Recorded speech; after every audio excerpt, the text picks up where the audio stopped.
start working on our project, first we're going to analyze this photo that we're going to replace background on some gradient background. And you can use the image that's supplied with a tutorial, or you can use your own if you want to create on some specific image. So first one we're going to analyze will look on a background, and you'll notice this is not clear white. It's some grayish color that is have a little bit harder on contrast in some areas. Additional to this, if we come closer, very close, you notice right here where the hair will have some problem because it is out of focus, very blurry. And as coming blurry, if we get very close, you can see it's part of the gradient. It's never very hard line. So all we need is select and apply opacity and kind of try to matching, or apply additional blur after to try to match what we have. But overall, keep it in mind, they have some of those points. They may affect techniques how we're going to isolate it. So right here, our image.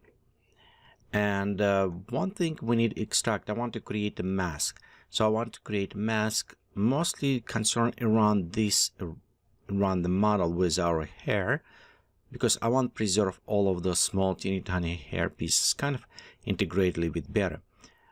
By the short neck and a little bit right here, the cheek, we're kind of okay because this is harder line. It's much easier to isolate them. Let's look how we can isolate. One, we can go and select by different type of the channel, see which channel is closer to use this. We also, beside that color, we can see our is cyan, and opposite of background of the cyan, it's kind of magenta. So we can, by knowing how the colors lay out, we can go inside the image and switch mode to CMYK. So with this mode, you can see we have a different type that we can actually select even better. So for example, in this case, let's look like magenta. And again, I'm looking on the hair. We have it somewhat better distinguished as black and white on contrast. I'm ignoring some areas inside the face because we can very easily take brush and just going over and masking here. But I'm looking mostly right there, this area around the hair. Okay, let's do this. We'll take our magenta channel, click, drag, and drop right where it says create new layer. Okay, let's go to actually name this mask.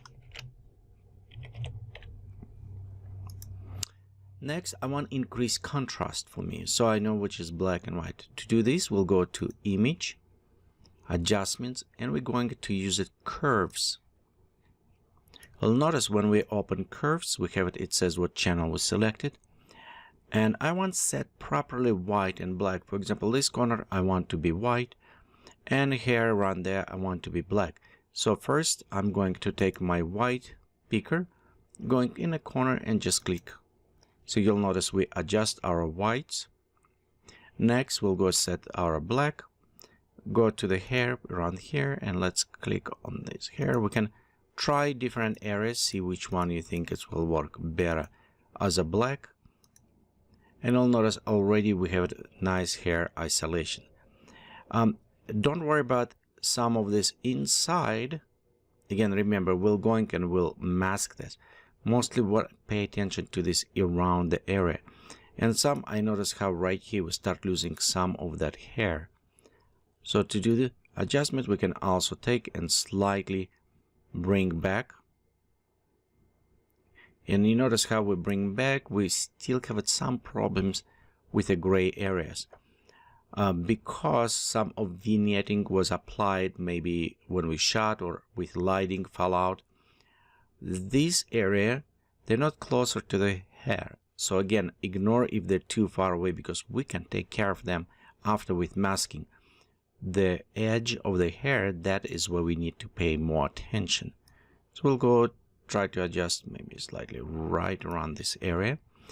And we always can take picker and just says, okay, this is area is white. It's what we care, 100% white by the hair. And click around there. On this case, we know this edge, it will be white, so we'll have it full mask. And inside the hair with the black, we can select any area. You can even click right on those hair pieces. You can see how they come up, and says this is our black. But I want semi-transparency, so I will call not necessarily click on one of the hair, but close enough. So we'll have it, all of these pieces now start coming up. Okay, and I think it's good select in this case, and I will go click OK.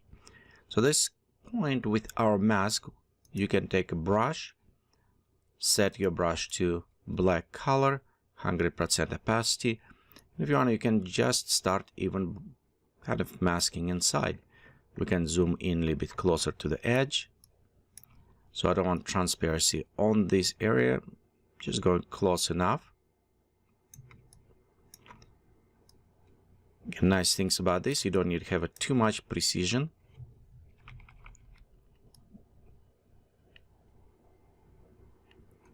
Okay, we go right there.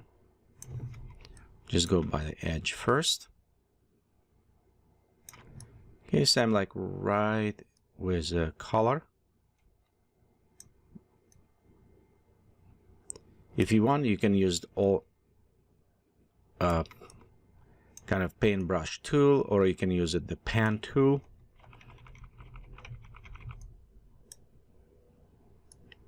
And I'm not necessarily worried too much about close here, because we're going to blur some of these areas with the colors. Because if you remember before, it was very blurry kind of edges.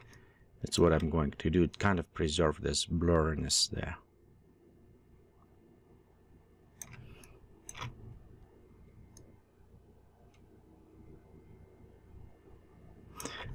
Other things, also I'm using mouse, so if you're using Wacom pen, it can be a little bit easy. And right here we have it somewhat transparency.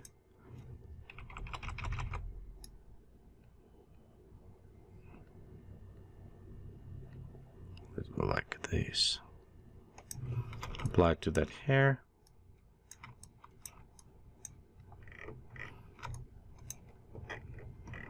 So we'll go right to this area. And again, it's we can just draw a line around here.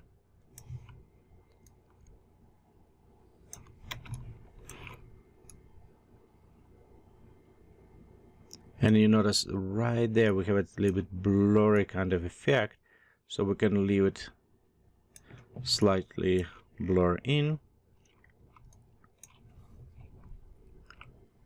Okay, right there.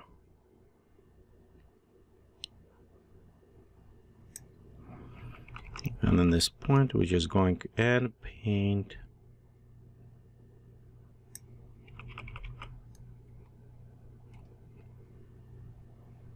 in.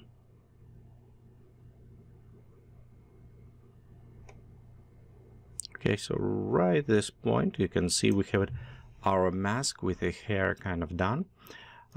We can go back to our mode and switch to RGB mode for this, and we'll still have our mask layer.